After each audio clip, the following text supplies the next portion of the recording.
Hello வணக்கம். என்னடா இது விளக்கெல்லாம் காமிக்கிறாங்க அப்படின்னு பார்க்குறீங்களா? ஆமாங்க, இது ஒரு சின்ன விளாக் தான், கோவிலுக்கு போன விளாக்கு. இது வந்து திருக்கோஷ்டியருங்க, மதுரை பக்கத்தில் இருக்குது. ஸ்ரீ சௌமிய நாராயண பெருமாள் கோவிலுங்க. இங்கே மாசி மகம் ரொம்ப ரொம்ப சிறப்பாக நடக்கும். என்ன பண்ணுவாங்க அப்படின்னா, விளக்கு போடுவாங்க. இங்கே பக்கத்தில் இருக்கிறவங்க எல்லாருமே, சுற்றி இருக்கிறவங்க எல்லாருமே வந்து விளக்கு போடுவாங்க. எங்களுக்கு இந்த கோவிலை பற்றி நேற்றுக்கு தாங்க தெரியும். ஸோ நேற்றுக்கு நாங்களுமே உடனே போய் இந்த கோயிலுக்கு போய் விளக்கு போட்டோம். இந்த கோவிலோட சிறப்பு என்னன்னு நான் சொல்கிறேன். இந்த கோவிலில் வந்து நம்ம என்ன வேண்டுதல் நிறைவேற்றிட்டு போகிறோமோ அந்த வேண்டுதலுக்காக நம்ம விளக்கு போட்டுட்டு வர்றோம். அது மட்டும் இல்லை, பக்கத்தில் இந்த மாதிரி நிறைய பேர் விளக்கு போட்டிருப்பாங்க. ஸோ எப்படி விளக்கு போடுறது அப்படின்னா, அந்த இடத்த சுத்தம் பண்ணிவிட்டு கோலம் போட்டு அந்த கோலத்துக்கு மேலே மஞ்சள் குங்குமம் வச்சு பூ வச்சு சுற்றி அந்த விளக்குக்கும் மஞ்சள் குங்குமம் வச்சு நம்ம எத்தனை விளக்கு ஏற்றுறோமோ அத்தனை விளக்கு வச்சு விளக்கு நம்ம வேண்டிக்கிட்டு விளக்கு ஏற்றணுங்க. இதே போல் போன வருஷம் யாராவது வேண்டிக்கிட்டு வந்திருப்பாங்க, அவங்களோட வேண்டுதல் நிறைவேறி இருக்கும். ஸோ அவங்க வந்து என்ன பண்ணுவாங்க அப்படின்னா, கொஞ்சம் நிறையவே விளக்கு வாங்கி வச்சு வேண்டிப்பாங்க. இது வந்து நம்ம கூட வந்தாக்கா பக்கத்தில் என்னோடய ஃப்ரெண்டு நிற்கிறாங்க. ஸோ நாங்களுமே வந்து இந்த மாதிரி தான் விளக்கு போட்டோம்.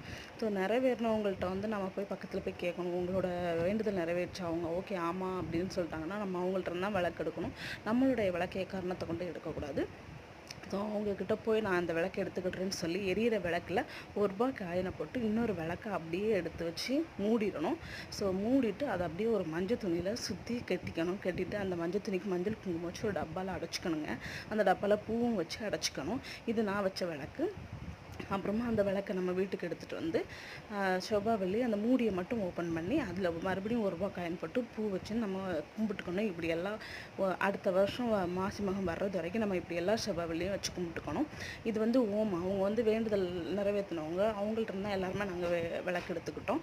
ஸோ நெக்ஸ்ட் இயர் இதே போல் எங்களுடைய வேண்டுதல் நிறைவேறிச்சு அப்படின்னா நாங்களும் அந்த விளக்கு இங்கேருந்து கொண்டு வந்தோம் இல்லையா, அந்த விளக்கை எடுத்துகிட்டு போய் அதோடு சேர்த்து நாங்கள் புது விளக்கு வாங்கி ஏற்றிக்கிட்டு மறுபடியும் நம்ம வந்து மறுபடியும் ஒரு வேண்டுதல் வச்சு மறுபடியும் வேறு யார்கிட்டே இருந்து விளக்கு எடுத்துக்கலாம். அப்படி வந்து வேண்டுதல் நிறைவேறல அப்படின்னா இந்த விளக்கு எடுத்து அப்படியே வந்து தெப்பக்குளத்தில் போட்டு மீண்டும் ஒரு விளக்கு எடுத்துக்கலாம். அடுத்த வருஷம் நம்ம பார்க்கலாம் எப்படின்னு. ஓகேவா?